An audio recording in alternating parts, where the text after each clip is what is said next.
Fala galera, uma aula bem rápida agora aqui para vocês de como criar uma API utilizando o Node.js Express.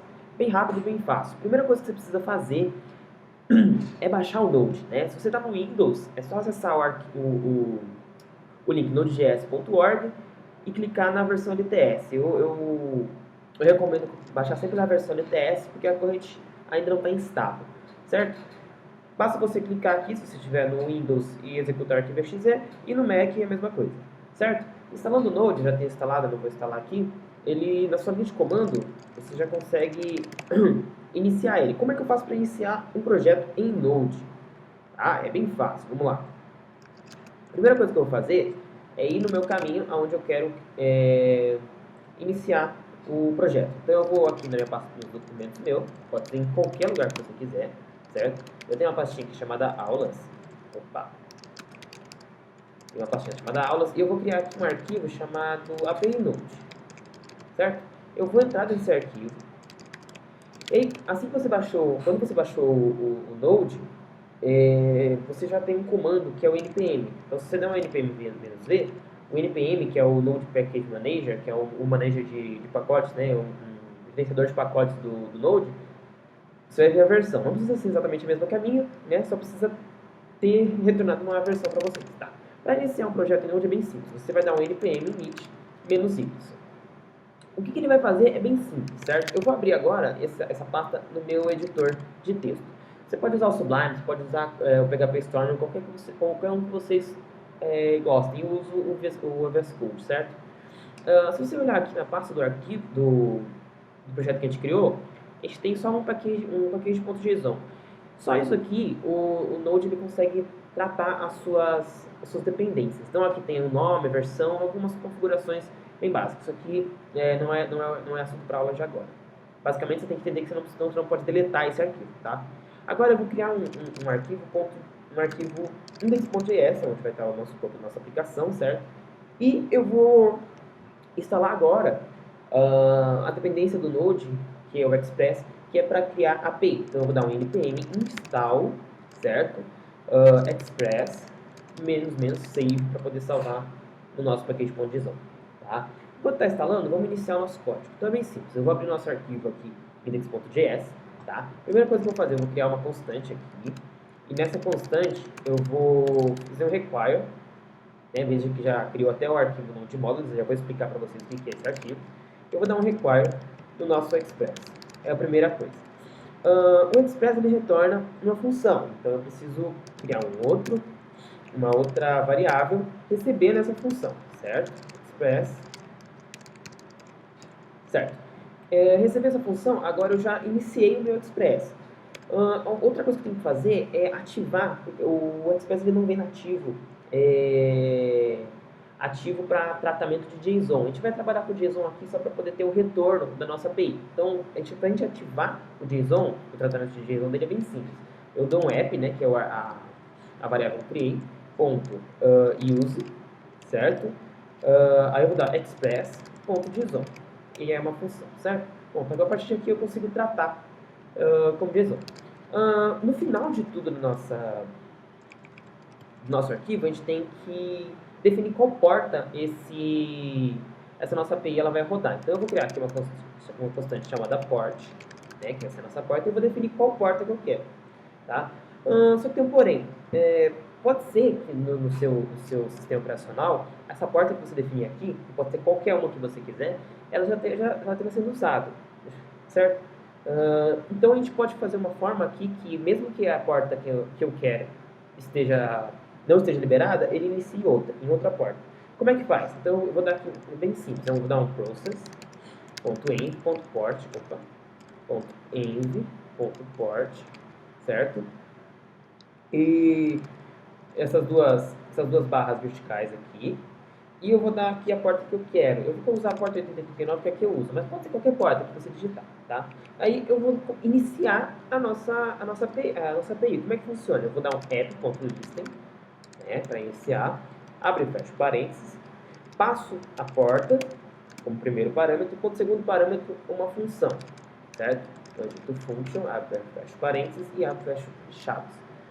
Essa é uma forma de criar a função. Eu posso fazer de uma outra forma, usando Arrow Notation, que particularmente eu gosto. É a mesma coisa de eu digitar function abre fecha parênteses, é colocar esses parênteses e uma flechinha aqui usando igual e sinal de maior. E aí eu vou dar um retorno que, se der certo, se a nossa API iniciar, ele vai dar um console.log pra gente e vai falar para nós que nossa API rodando, deixa em maiúsculo aqui, API rodando na porta, e aí eu vou passar a constante nossa. Dessa forma a gente concatena, né? Para quem já trabalha com JavaScript, é dessa forma que a gente concatena no JavaScript. Eu gosto de concatenar de uma outra forma. Se eu colocar crase ao invés de aspas, eu posso concatenar de uma forma diferente, que eu acho mais limpo o código. Então, a API rodando na porta, aí eu posso usar o cifrão abre e fecha chaves e passar a nossa constante port. É a mesma coisa de usar a aspas. A diferença é que eu gosto mais assim, que eu consigo organizar melhor o meu código. Eu acho que fica mais limpo, tá? Então, sinta-se à vontade para usar. Agora, para iniciar o nosso... Não, basicamente isso, já tá, a nossa API já está criada. Então, se eu vim aqui, né, além do npm, né, do comando npm, quando você baixa o Node, obviamente ele baixa o comando Node. Então, se eu der o Node "-v", ele vai me dar a versão do Node que eu baixei, tá? Pode ser qualquer outra versão, não precisa ser exatamente igual a mim. Então, se eu dar um Node e definir que eu quero iniciar o Node com index.js, ele deu um erro. Ah, tá, eu errei aqui, ó. É listen, não listen, certo? Ok, aí ele já vai me dar a API rodando na porta 89. Se eu vir aqui localhost 2.80.89, ele vai me retornar canonical get. Por quê? Porque a gente ainda não criou as nossas rotas. Então, mas quer dizer que está funcionando. Se eu simplesmente parar o processo aqui e atualizar, ele não vai dar nada. Então quer dizer que ele já está entrando na nossa rota. Então a gente vai primeiro criar a nossa rota padrão. Como é que vai funcionar? Como é que eu faço para criar uma rota? Para quem já trabalhou com a API, a API ela tem vários tipos de requisições. Ela tem get, o post, delete. Então a gente vai fazer o get primeiro. Então eu vou dar um app.get, certo? Eu vou passar qual que vai ser a rota. A rota vai ser a barra que vai ser a rota principal. Então, assim que eu digitar localhost 80.89, a primeira rota é a barra. E eu vou passar uma função. Já vou usar o arrow notation, certo? Que é o jeito que eu posso fazer. E eu vou passar dois parâmetros aqui dentro da função, o rec e o res. Então, só para testar, eu vou dar um res.json, certo? Eu vou inserir o JSON manualmente aqui mesmo. É o seguinte, vou dar um API e dar um OK aqui. É só para retornar o JSON para a gente ver se está funcionando, certo? E pronto. Eu tenho que iniciar novamente o Node, index.js, e ele vai dar uma API rodando na porta 3089. Então, se eu atualizar aqui, ele me retorna um JSON. Então, quer dizer que está entrando na nossa rota aqui. Perfeito? O meu aparece bonitinho assim porque eu tenho uma extensão que deixa assim o navegador. Normalmente ele vem assim, certo? Ok. Agora a gente vai criar uma nova rota. A gente vai criar uma rota diferente aqui. Vamos criar uma rota app.get também. E essa rota vai ser usuário, tá? E aí eu vou passar a função, res, por padrão, né? Criei a função, o que eu vou fazer agora? Quando a gente der essa rota usuário, a gente vai passar um parâmetro. O que é o parâmetro? Normalmente você pega, por exemplo, eu quero, sei lá, usuário barra 1. E aí ele pega esse 1 aqui e eu posso usar como se fosse um ID ou um nome, pesquisar no banco, posso fazer várias coisas. Como é que eu faço para pegar esse parâmetro? É bem simples. Aqui na nossa rota, eu posso passar um barra aqui e posso definir como se fosse um pseudonome, uma variável. Então, por exemplo, ID, certo? Então, isso aqui é um pseudonome, uma variável. E aí, eu consigo, esse ID, isso aqui significa que pode ser qualquer valor passado aqui. Não precisa ser, quando você digita só o nome, tem que ser exatamente usuário. Quando você digita 2 pontos alguma coisa, você como se tivesse você está definindo uma variável, certo? Vocês vão entender como é que funciona, tá? O que eu vou fazer agora? Eu vou dar um res, ponto. Primeiro eu vou criar uma variável chamada id, que recebe o parâmetro. Então, eu dou um rec, lembra da requisição, ponto, params, que aí eu pego os parâmetros da requisição, e qual parâmetro? É esse nome que a gente deu aqui, a variável, id. E aí ele salva na nossa variável id. Eu vou dar uma resposta, JSON, e aí eu vou colocar o JSON aqui e vou fazer o seguinte, e vou dar assim, ó, usuário, id, e o id que a gente está passando. Então, ele vai responder pelo ID que a gente passar pela URL. Então, barra usuário, barra ID. Então, eu tenho que parar aqui nossa API e iniciar de novo, tá? Então, se eu der aqui, por exemplo, um barra, ele me retorna o OK que eu defini. Se eu colocar barra usuário somente, ele não vai, porque tem que definir alguma coisa. Se eu digitar aqui, ó, barra, escrever qualquer coisa, ele vem aqui, ele vem passando aqui, ele me retorna aquilo que eu digitei na variável, na URL. Se eu colocar 1, por exemplo, me retorna 1. Se eu colocar 2, me retorna 2 e assim por diante. Então, essa é uma forma de pegar a requisição, certo? Agora a gente vai trabalhar um pouquinho com outro tipo de requisições, como por exemplo o post, né? Eu não vou abordar aqui punch, delete, isso é para uma outra aula, tá? Vamos lá, tem um problema. Se eu, por exemplo, criar aqui uma rota post e passar aqui, por exemplo, cliente, definir tudo bonitinho, tal, res, igual, pá. E aí eu dou um response de zone e, por exemplo, eu vou passar aqui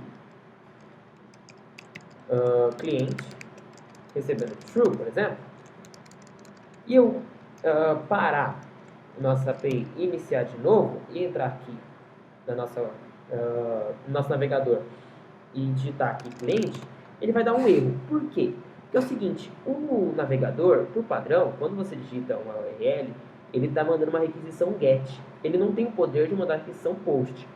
Então, como que a gente vai testar uma requisição POST normalmente aqui? A gente vai precisar ou fazer um aplicativo ou um sistema que usando jQuery ou Vue ou algum plugin, mandar a requisição para esse URL, né, para essa rota, com o post. Porém, tem uns aplicativos, uns softwares, que ajudam a gente a fazer isso. Exemplo é o Insomnia, que eu uso muito o Insomnia. Tá? Eu vou tirar aqui, eu estava fazendo alguns testes, vou apagar. E o Insomnia, ele emula, né, uma requisição, né? Ele simula uma requisição, certo? Então, como fazer a simulação dessa requisição, né? Como é que eu faço? Você vai baixar o Insomnia, certo? E aí você vai vir aqui nesse mais, new request. Eu vou colocar aqui cliente. E aí eu seleciono o tipo que eu quero. Aí tem get, post, put, patch, delete, option e hit. Eu vou usar post, né, que foi o que a gente criou. E o corpo dele, body, vai ser em JSON. Perfeito. O que eu vou fazer agora? Então eu vou dar um barra cliente. Então eu vou fazer o seguinte, eu vou pegar o localhost aqui e dar um barra cliente. Então se eu dar um send, ele vai me retornar cliente true. Então já funcionou, certo? Se eu, por exemplo, o get aqui, ele vai dar um erro, porque não tem a nossa requisição get, certo? Então agora o que a gente vai fazer? O post ele tem uma coisinha a mais que a gente pode passar, além de parâmetros pela URL, né, aqui por cima, além de parâmetros, a gente pode passar um corpo, né, que é um body. E esse corpo pode ser normalmente em JSON, a maioria dos APIs é em JSON.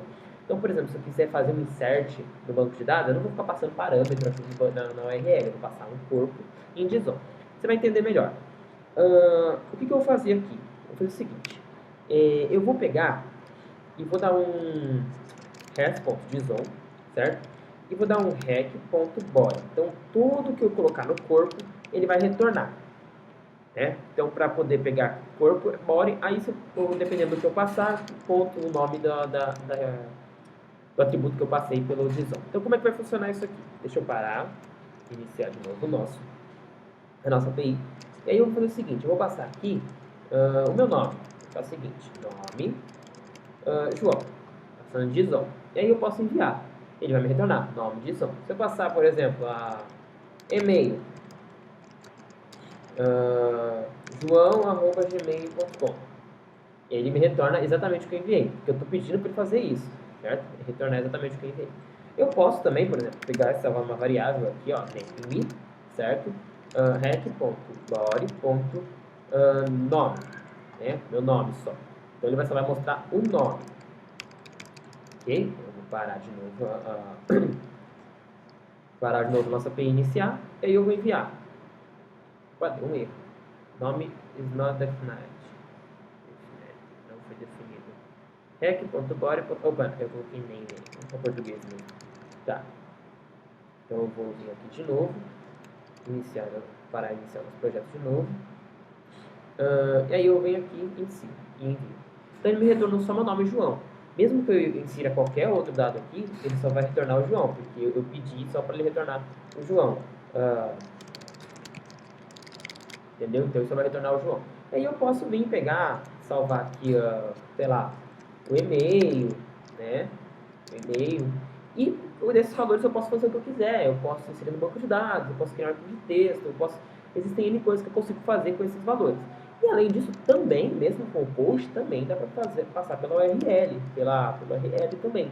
Né? Então, eu posso colocar um ID aqui, por exemplo, e criar uma variável ID, colocar um rec.cars.id, eu também consigo pegar o ID, certo? Iniciar a nossa API, e aí se eu enviar, ele vai dar um erro. Por quê? Porque eu tenho que passar o segundo parâmetro. Qual que é esse parâmetro? K1.